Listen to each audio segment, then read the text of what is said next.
Well, joining us now for an exclusive interview, Cleveland-Cliffs CEO Lourenco Goncalves. Lourenco, it's good to have you back on the show, and I'm going to start right there because some things have changed since we had that conversation back in December, including the fact that you're now acquiring Stelco. Are you still in the market, potentially, if this deal were to fall apart for U.S. Steel? Oh, this deal has already first of all, it's always nice being back with you and John. What I said to you on December 18, 2023 is still valid.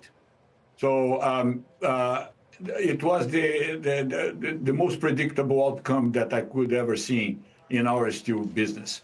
How come a company, a foreigner, that has been a perpetrator of numerous trade cases and unfair trade practices in the United States, one of the main responsible for the decimation of the steel industry in the United States and union jobs, believe that they can come here and scoop assets from one of our companies and take care of their own businesses without any regard to our industry, our national security, and our supply chains. So I'm glad that finally you are seeing the light at the end of the tunnel.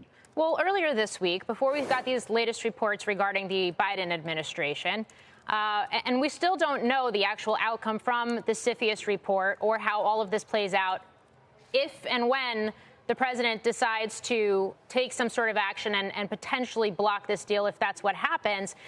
You did have Nippon Steel come out and say, listen, U.S. Steel, they put a whole document out. They said U.S. Steel is going to remain a U.S. company. It's going to be owned by Nippon Steel North America. They said that it's going to remain headquartered in Pittsburgh. U.S. citizens are going to make up the majority of the board of directors.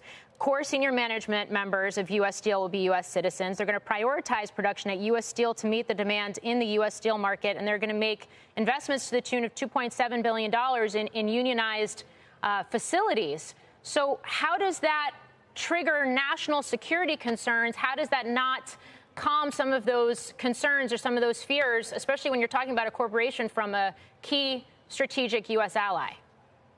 Yeah, as I have already said, Nippon Steel has been one of the most, if not the most, frequent flyer in our trade cases in front of the ITC, and their behavior is unchanged for decades. So whatever they say now, whatever they quote-unquote commit now, it has to be taken with a grain of salt. We know what they're trying to do. They're trying to protect their company or the skeleton of what Nippon Steel once was in Japan and trying to send slabs to the United States. That's what they're doing.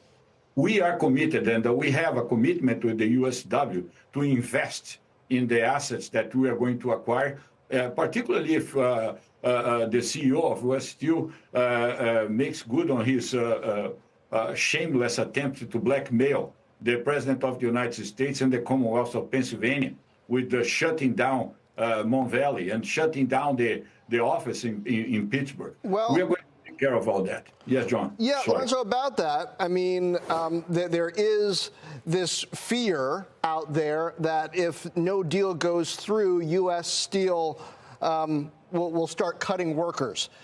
So you had a good prediction directionally last time you were with us. What do you predict happens to U.S. Steel and its workers if no one buys it?